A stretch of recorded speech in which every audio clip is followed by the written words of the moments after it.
Maailmas on väga palju tarku inimesi ja ka neid inimesi, keda enam tänases maailmas ei ole. Ja enam me loeme nende inimeste kohta raamatuid, vaatame videosid. Aga nüüd kujutage ette, et sa saaksid nende inimestega otse rääkida. Ja see on, mida Sidekick teeb. Ehk siis me loome maailma kõige erilisemast ja targematest inimestest tehisintellekte, kellega iga inimene saaks rääkida. It's totally fake news. BBC ja French 24 ning mõned veel teisedki välismaa meediaväljaanded on meid kajastanud.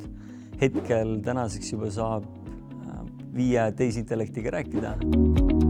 Kelleks on Steve Jobs, Elon Musk, USA president Donald Trump, Dalai Lama ja Neil deGrasse Tyson.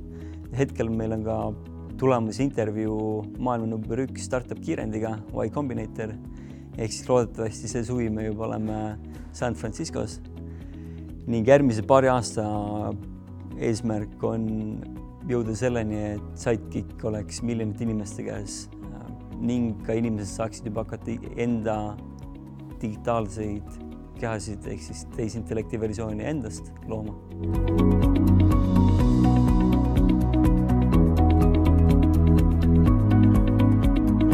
Tehisintellekt on kui elekter ja põhjuseks on selles, et kõik andmed või enamus andmed, mis me toodame maailmas, on analüüsimata.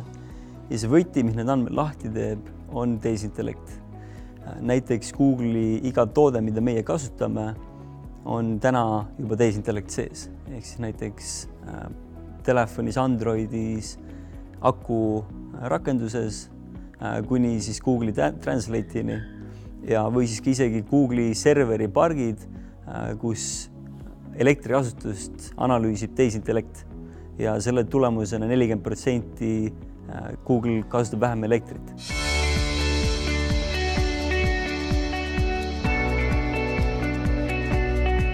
Iga toode või teenus, mis me tulevikus kasutame, on tehisintellekti poolt mõjutatud ja põhjuseks on selles, et iga toode või teenuses on andmed sees. Suuremas ja me ise loome need andmeid ja üks kõige suurem põhjuseks, miks tehisintellekt tänasel on nii suuresti pildis, on tänu internetile, mis sai alguse suuresti peale 2000. Internetis meie oleme loonud ja kogunud väga palju andmeid, näiteks kas või Wikipedia. Täna väga palju keele tehisintellektid analüüsid Wikipedia või kasutavad Wikipedia andmeid.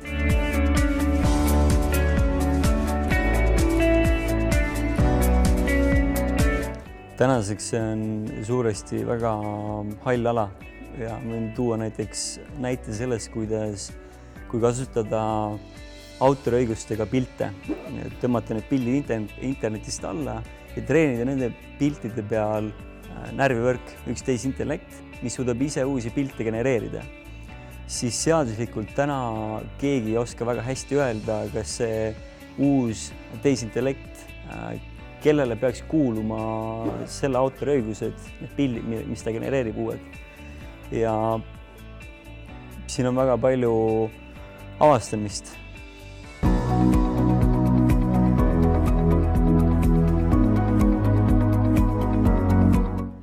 Tänaseks tehisintellekti jaoks ei ole kontseptsiooni heast ega halvast, vaid tehisintellekti puhtalt täidab oma eesmärki, olgu siis selleks eesmärgiks eesti keelest inglise keele tõlkimine või siis isesõitev auto.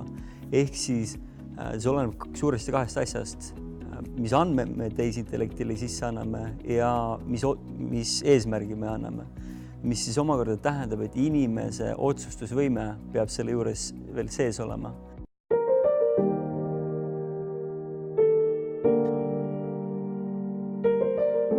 Kõik algab pihta haridusest ja see on, mida ma ise hetkel tunnen ja ka näen, et Eesti hariduses see on üks asi, mida saab kõvasti parandada. Ehk siis tuua rohkem häid päid siia tehisintellekti vallas, hakata õpetama juba mitte isegi bakalaureuse astmel, vaid tegelikult ka gümnaasiumis või põhikoolis esimesed printsiibid valmis õpetada. Samamoodi nagu me juba õpetame programmeerimist, kuna kui me programmeerimist lastele õpetame ja kui järgmine tulevik on see, et arvutid ise programmeerivad ennast, siis see on ainult loogiline, me seda anname ka oma lastele edasi.